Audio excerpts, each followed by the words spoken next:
पूरे साल हम शादी करेंगे लेकिन मुहर्रम के महीने में शादी नहीं करेंगे। क्यों? मुहर्रम का महीना मातम का महीना, अगर मुहर्रम के महीने में शादी कर दी अपने बेटे या बेटी की तो घर में मातम ही मातम रहेगा। जबकि सबसे अच्छा महीना और बाबरकत महीना है वो खैर बरकत के एतबार से देखा जाए रमज़ान का महीना छोड़िए, लेकिन इस्लाम का पहला महीना, और सारे अच्छे काम उसी महीने में हुए हैं। ज़मीन आसमान की तख्लीक और ये वो अल्लाह ताला ने मूसा अलैहिस्सलाम को फ़िरौन के जुल्म से नजात भी दी तो मुहर्रम के महीने में ये तमाम चीज़ें हुई। लेकिन आदमी इस महीने के बारे में क्या सोचता? नहीं, मुहर्रम के महीने में हम शादी नहीं करेंगे। ये है बदशगुनी, बदफाल।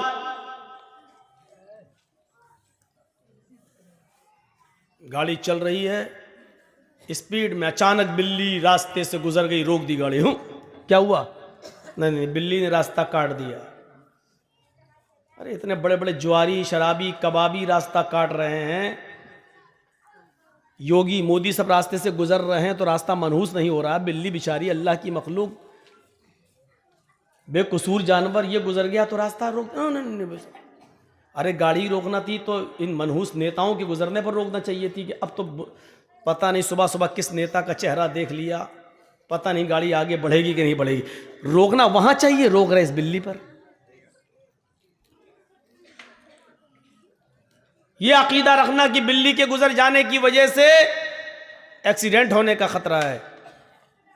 गाड़ी रोक दी, 2 मिनट रुके, उसके बाद गाड़ी चला रहे, यह है बदशगुनी।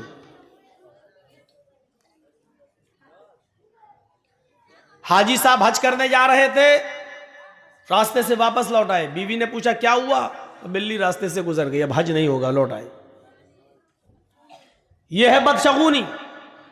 अरब के लोग जब कोई कारोबार करते थे, कोई बिजनेस करना चाहते थे तो एक चिड़िया पकड़ के उड़ाते थे। ऐसे चिड़िया पकड़ी और ऐसे छोड़ दिया, अगर वो दाहिनी तरफ गई, राइट साइड गई तो कहते थे हमारा काम बन जाएगा, अच्छा बिजनेस होगा, कारोबार अच्छा होगा।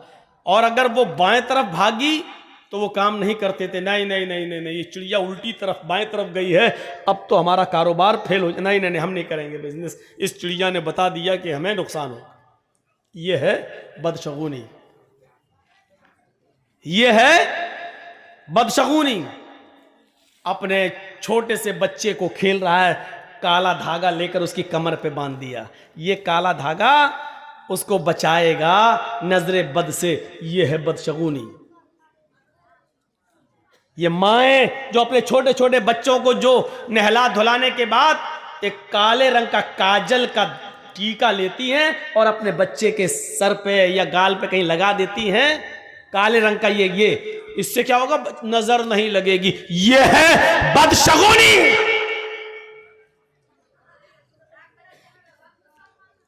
माफ कीजिएगा, सिर्फ इतना सा काला टीका लगा देने से तुम ये समझती हो कि मेरे बच्चे पे नजर नहीं लगेगी। अरे इतना सा काला टीका क्या, पूरा चेहरा भी अगर तू काला कर देगी तब भी ये काला रंग उसका कुछ नहीं कर सकता है।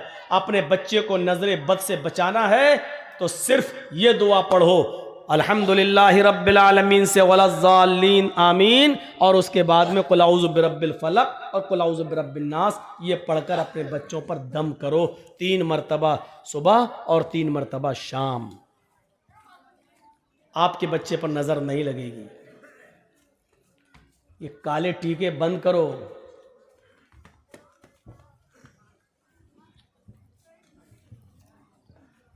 ऐसे लगाओ, टीका लगा दिया। कितने बच्चे खेलते हुए हमारी गोद में आ जाते हैं, यही बिहार बंगाल के अंदर। है मौलाना साहब जरा मेरे बच्चे के सर पे हाथ फेर देना, गोद लिया, काला टीका लगा हुआ है, काजल लगा हुआ है। इस अकीदे के साथ कि काला टीका लगा देने से बच्चे पर नजर नहीं लगेगी, गलत। 3 बार सूरह फातिहा पढ़ो, 3 बार कुल औज़ु बिरब्बिल फलक पढ़ो, 3 बार कुल औज़ु बिरब्बिन नास पढ़ो और अपने बच्चों पर दम करो। उसका तरीका ये होना चाहिए कि एक बार पहले पढ़िए आप औज़ु बिल्लाहि मिनश शैतानिर रजीम बिस्मिल्लाहिर रहमानिर रहीम अल्हम्दुलिल्लाहि रब्बिल आलमीन अर्रहमानिर रहीम मालिकि यौमिद्दीन इय्याका नअबुदु व इय्याका नस्तईन इहदिनस सिरातल मुस्तकीम सिरातल लज़ीना अनअमता अलैहिम गैरिल मग़दूबि अलैहिम वलद्दाल्लीन। फिर उसके बाद पढ़ो बिस्मिल्लाहिर रहमानिर रहीम कुल अऊज़ु बिरब्बिल फलक़ मिन शर्रि मा खलक़ व मिन शर्रि गासिकिन इज़ा वक़ब। ये पूरी सूरत पढ़ो। उसके बाद पढ़ो बिस्मिल्लाहिर रहमानिर रहीम कुल अऊज़ु बिरब्बिन नास मलिकिन नास इलाहिन नास मिन शर्रिल वसवासिल खन्नास अल्लज़ी युवस्विसु फ़ी सुदूरिन नास मिनल जिन्नति वन नास। एक एक बार पढ़ लिया, अब बच्चे पे दम कर दो। इसके बाद फिर पढ़ो ऐसे ही, फिर पढ़ो ऐसे ही, ऐसे 3-3 बार पढ़ के आप सुबह दम कर दो फजर की नमाज के बाद, और शाम को दम कर दो इशा की नमाज के बाद। मौका लगे तो दोपहर में भी दम कर दो ज़ोहर की नमाज के बाद। लेकिन ये सब करने के लिए अम्मा को उठना पड़ेगा सुबह फजर में, नमाज पढ़ने के बाद दम करने के लिए। अब इन झमेलों से बचने के लिए कुछ कठ मुल्लाओं ने कह दिया है काला टीका लगा दो, नजर नहीं लगेगी। सच बता रहे हैं, यही कठमुल्ला उल्टी छुरी से काटे जाने वाले हैं। काले, अगर काली चीज से नजर रुकने वाली होती तो हिंदू भाई तो इतने इतने बड़े, वो काली दुर्गा माँ का इतना बड़ा वो लगा लेते हैं अपने घरों में, जबान निकाले हुए करे हुए। अब देखिए, इसका मतलब उनके घर पे तो नजर ही नहीं लगेगी, पूरा इतना बड़ा रख लेते हैं, दरवाजे पे लगा देते हैं, जबान बाहर निकली हुई है। क्या कहेंगे आप उसको? यह है बदशगुनी।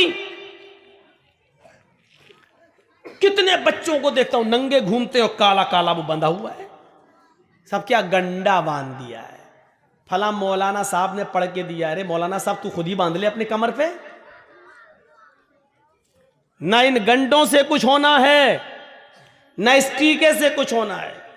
अल्लज़ीना हुम ला यततय्यरून, जो बदशगुनी नहीं लेते होंगे, बगैर हिसाब व किताब के जन्नत में जो जाएंगे 70,000 लोग, वो कौन होंगे?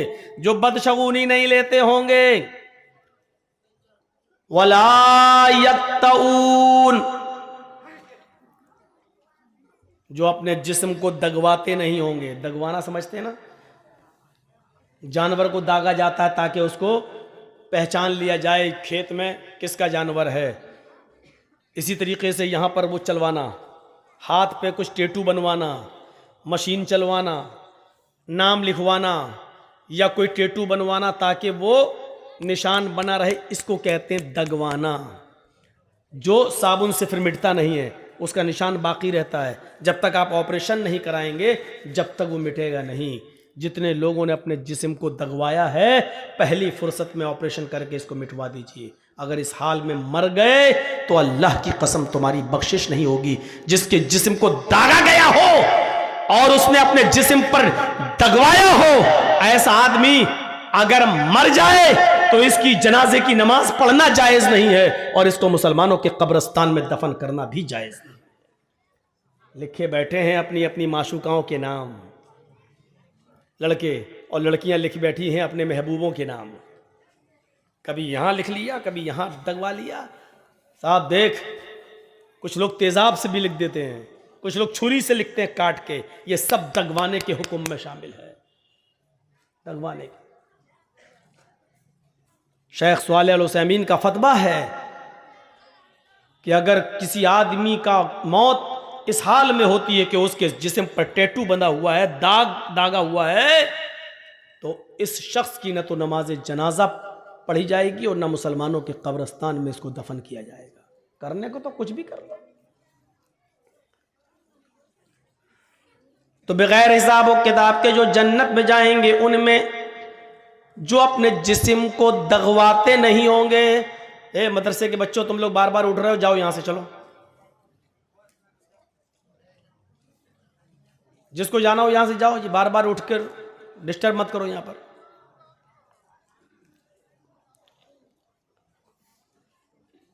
अल्लज़ीना हुम ला यततय्यरून वला यक्तऊन, और जो अपने जिस्म को दगवाते नहीं होंगे। और तीसरी चीज सुन लीजिए, जो बगैर हिसाब व किताब के जो लोग जन्नत में जाएंगे उनमें तीसरी चीज क्या है? सही बुखारी की हदीस, अल्लाह के नबी फरमाते वला यस्तरकून, जो झाड़ फूक नहीं करते होंगे।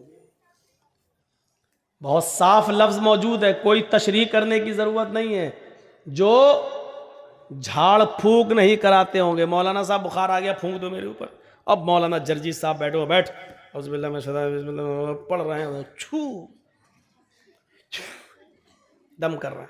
एक बात याद रखिएगा, दम करना जायज है।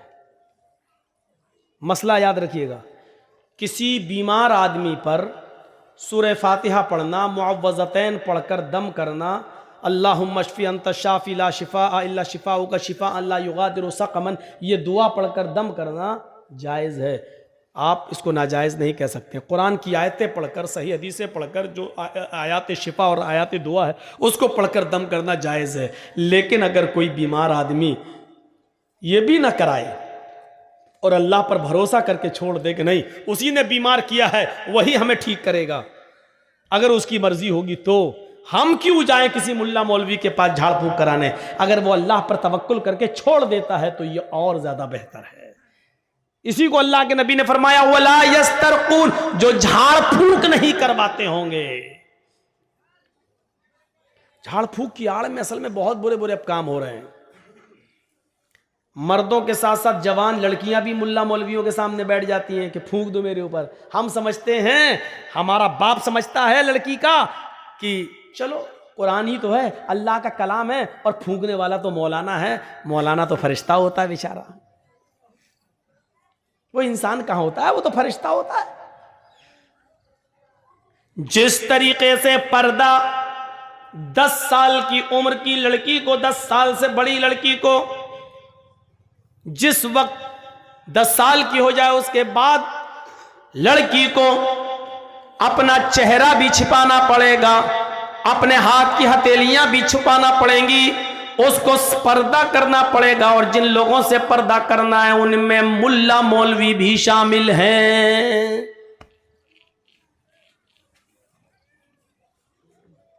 अब लड़की का बाप लड़की पर दम कर सकता है, लड़की का भाई लड़की पर दम कर सकता है, लड़की की मां लड़की पर दम कर सकती है, लड़की का शौहर लड़की पर दम कर सकता है। माफ कीजिएगा मौलाना जर्जीस, आपकी जवान बेटी पर दम नहीं कर सकते हैं सामने बिठाकर।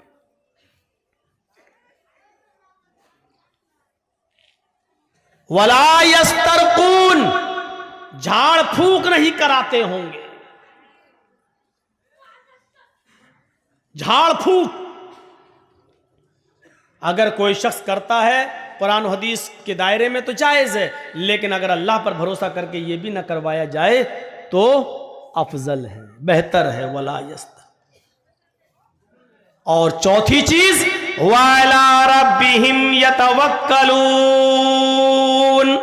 और जो अपने रब के ऊपर पूरा पूरा भरोसा और तवक्कुल करते होंगे, ये लोग बगैर हिसाब व किताब के जन्नत में जाएंगे। अब जन्नत में जाने वाले कितने लोग हो गए? जिन्होंने कहा ला इलाहा इल्लल्लाह वो जन्नत में जाएंगे। जिन्होंने ला इलाहा इल्लल्लाह के साथ नमाज पढ़ी, रोजा रखा, हज किया, ज़कात दी, यानी चारों काम किए, ये जन्नत में दाखिल होंगे। और तो तीसरी चीज मन कान फी आखिरी कलाम, मन कान फी आखिर कलाम ही ला इलाहा इल्लल्लाहु दखलल जन्नह, और जिसकी जबान से आखिरी जुमला ला इलाहा इल्लल्लाह निकला वो जन्नत के अंदर दाखिल होगा। जो बदशगुनी नहीं करता होगा वो जन्नत के अंदर दाखिल होगा। बगैर हिसाब व किताब की जाने वालों में ये भी शामिल है। और जो अपने जिस्म को दगवाते नहीं होंगे, और जो झाड़ फूक नहीं कराते होंगे, और जो अपने रब के ऊपर पूरा का पूरा तवक्कुल और भरोसा और एतमाद करते होंगे, अल्लाह के अलावा उनका यह एतमाद किसी और के ऊपर नहीं गया होगा, ये बगैर हिसाब ये जन्नत में जाने वाले लोगों में से होंगे। आइए एक और आसान तरीका बता दूं जन्नत में जाने का, और बहुत आसान है। मा मिनकुम मिन अहदिन, मा मिनकुम मिन अहदिन यतवज़्ज़उ फयुहसिनुल वुज़ू सुम्मा यक़ूल अशहदु अल्ला इलाहा इल्लल्लाह व अशहदु अन्ना मुहम्मदन अब्दुहु व रसूलुहु इल्ला फुतिहत लहु अब्वाबुल जन्नति समानियतु। तुम में से जिसने वुजू बनाया, लीजिए, तुम में से जिसने वुजू बनाया, फयुहसिनल वुजू, और अच्छी तरीके से वुजू बनाया। एक तो होता वुजू बनाना और एक होता है अच्छी तरीके से वुजू बनाना। वुजू बनाना क्या है? जैसे बिहार में एक जगह हम जलसे में गए तो जो टोटियाँ लगी थी मस्जिद में, नल जो लगे हुए थे, वहाँ बैठकर मैं वुजू बना रहा था। तो जमात खड़ी थी, बिहारी का एक आदमी बेचारा आया उसी गांव का और मेरे पास आकर बैठ के वो भी वुजू बनाने लगा। और हमसे पूछता है कि मौलाना साहब हमें कितनी रकात हो गई?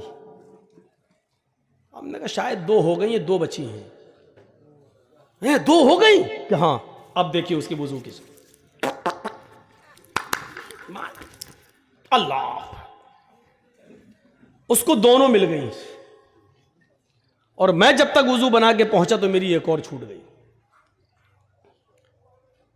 बैठा तो निकल चुकी थी, 2 रह गई थी। पूछा कितनी मौलाना, कितनी हो गई? हमने कहा 2 हो गई, शायद 2 रह गई। उसने इतनी जल्दी वुजू बनाया कि जो रह गई थी वो दोनों मिल गई। अब अल्लाह बेहतर जाने कि इसने वुजू बनाया कि क्या किया। ये वुजू नहीं है। कौन सा वुजू बनाने वाले को जन्नत मिल रही है? वुजू सीखिए क्या है। फयुहसिनल वुजू, अच्छी तरीके से वुजू बनाना। अच्छी तरीके से वुजू क्या है? आप एक चुल्लू पानी लीजिए, जैसे नल पर बैठे तब भी, टोटी खोलिए, पानी लीजिए, टोटी बंद कर दीजिए, पानी ज्यादा जाया ना हो। 2 मुद्द पानी में अल्लाह के रसूल वुजू बना लेते थे। 4 मुद्द का 1 सा होता है, 4 मुद्द का 1 सा होता है, और 1 सा 2.5 किलो का होता है। कितने का? 2.5 किलो का, यानी 2.5 लीटर में का आधा करो तो कितना हुआ भाई? 2.5 किलो। ये 4 मुद्द है, 4 मुद्द का 1 सा, और 1 सा कितने का होता है? 2.5 किलो का।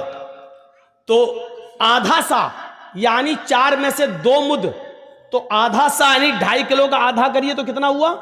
1.25 लीटर पानी में अल्लाह के रसूल वुजू बना लेते थे। सुन लीजिए, एक बाल्टी भरकर वुजू बनाने वालों, वुजू बनाने का सवाब तो मिलेगा, लेकिन 1 बाल्टी पानी जो खर्च कर दी इसका गुनाह भी पड़ेगा। तुम बचोगे नहीं। सोचिए,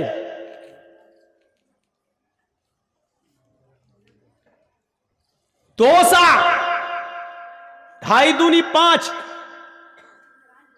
5 लीटर की एक कट्टी में अल्लाह के रसूल गुस्ल कर लिया करते थे, पूरा नहा लिया करते थे।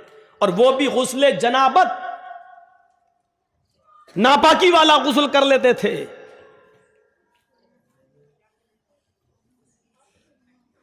मौलाना साहब इतने में तो हमारे पैर भी नहीं धुलेंगे। गुस्ल खाने में जाते ही पहले हम टोटी खोल के अपना बाथरूम साफ करते हैं, उतना पानी तो हम गुस्ल खाने को साफ करने में लगा देते हैं। एक एक चीज का हिसाब होगा। पानी की कदर उनसे पूछो जिस मुल्कों में पानी बड़ी मुश्किल से मिलता है, उनसे पूछो पानी की कदर, उनसे पूछो। और राजस्थान के इलाके में जहां गर्मी बहुत पड़ती है और रेगिस्तानी इलाका है, उन लोगों से पूछो। पहाड़ी इलाकों पर जहां पानी पहुंचता नहीं है, उनसे पूछो पानी की कदर। तो ये खोला या लोटा है, पलटा, ये पानी लिया, अब इसको ऐसे मलिए। ये अच्छी तरीके से वुजू बनाना। ये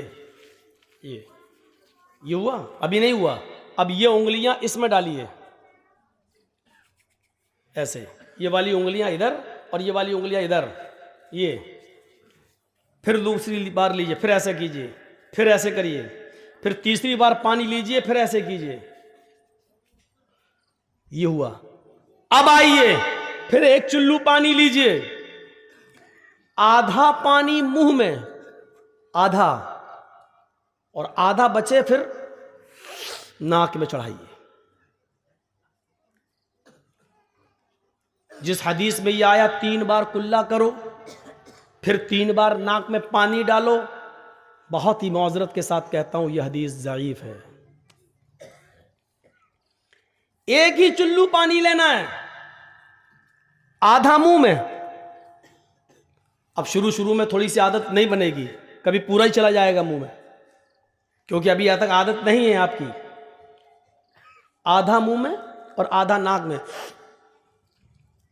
अब दाहिने हाथ की उंगली से दांतों को रगड़िए ऐसा, और बाएं हाथ के ये अंगूठा और ये वाली उंगली ये नाक में डालिए ऐसे, और उसके बाद नाक से निकालने के बाद जो आधा पानी मुंह में था उसका कुल्ला कीजिए, जो पानी मुंह में उसको नीचे डालिए, और ये अंगूठे से ये बाएं नाक का नथुना पकड़िए ऐसे दबाइए, और नाक झाड़िए कस के। हम ज्यादा जोर से नहीं बोले करेंगे, नहीं तो पता चला यहां असली की यहीं टपक जाएगा। ऐसे करके झाड़िए, फिर इस उंगली से आप ये पकड़ के दबाइए ऐसे, फिर झाड़िए, और फिर दोनों हाथ से पकड़ के उसको साफ करिए। ईमानदारी के साथ बताइए, अभी तो पैर तक हम पहुंचे भी नहीं हैं, ईमानदारी के साथ बताइए हाथ धुलने तक और कुल्ला और नाक में पानी डालने तक कितने लोग अमल करते हैं हमारी सोसाइटी और समाज में। इसका मतलब हमारा वुजू भी अभी सही नहीं है, नमाज का नंबर तो बहुत दूर में आएगा। अभी एक बार हुआ, ऐसे ही दोबारा फिर पानी लेना है, और फिर आधा मुंह में और आधा नाक में चढ़ाना है, और फिर वही दोहराना है। फिर तीसरी बार आधा मुंह में आधा नाक में, और फिर यही करना है। अब आया नंबर चेहरे का। अब देखिए ये नहीं, अभी हाँ, चेहरे का। एक चुल्लू पानी लिया और ऐसे लेके चुल्लू एक ही भरना है। बहुत से लोग नल की टोटी में ऐसे दोनों हाथ लेकर फिर मुंह धुलते हैं, पानी का ज़िया है, पानी की बर्बादी है। पानी एक ही चुल्लू लेना है, और उस एक चुल्लू पानी को लेकर ऐसे ये ऐसे ऐसे करिए, ये फिर लीजिए, फिर ऐसे करिए, मतलब कानों की लौ तक ये। और जब 3 बार ऐसे कर लें, फिर एक चुल्लू पानी अलग लीजिए। ये 3 बार मुंह हो गया।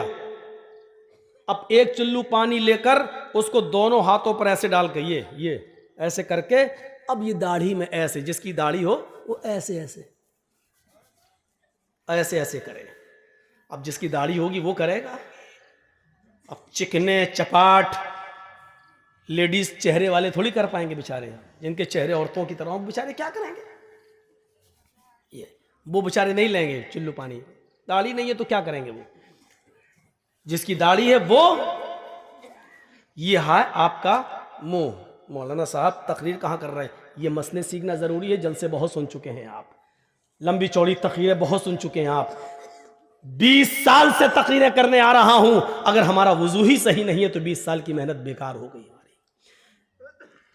जलसे नमाज और आदी बनाने के लिए होते हैं इबादत का। अगर उन जलसों से हमारी इबादतें वैसी की वैसी हो रही हैं तो फिर जलसों का कोई फर्क नहीं पड़ रहा हमारी जिंदगी पर, जब हमारा वुजू सही नहीं, हमारी नमाजें सही नहीं।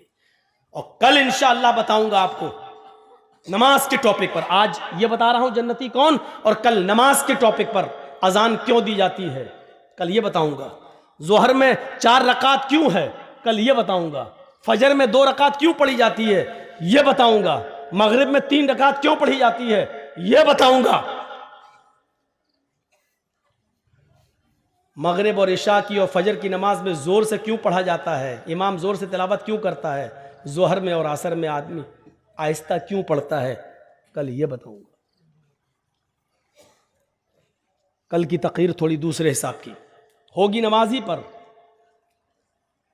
लेकिन यह बताया जाएगा कि जोर से क़िरात क्यों की जाती है और आहिस्ता क्यों की जाती है। जोहर में 4 क्यों है और असर में 4 क्यों है और इशा में 4 क्यों है, और फजर जो सबसे अहम नमाज है जिसमें उठना मुश्किल है उसमें 2 ही क्यों है।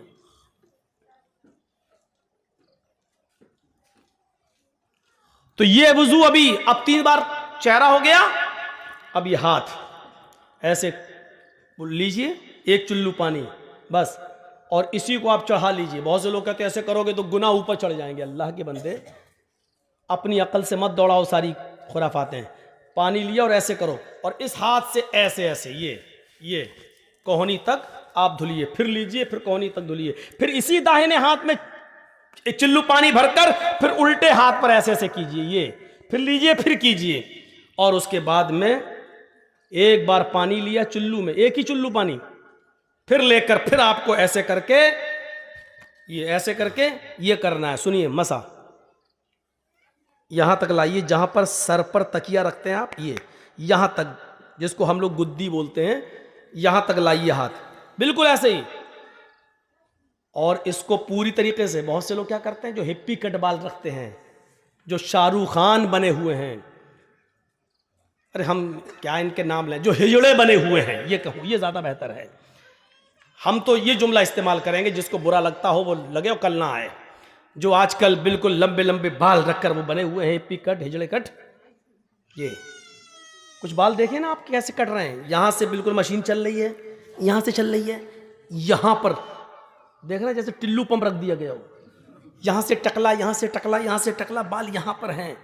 कसम खुदा की ऐसा लगता है ये बाल कौन से हैं, इसको हम कहते हैं सुअर कट बाल, सुअर कट बाल है ये लोग रख रहे हैं आज। ये तो क्या है, सर का मसा, ये और फिर यहां से वापस लाइए, ये अब आपका सर का मसा हो गया, और जोर से करना है, बाल बिगड़ जाने दो।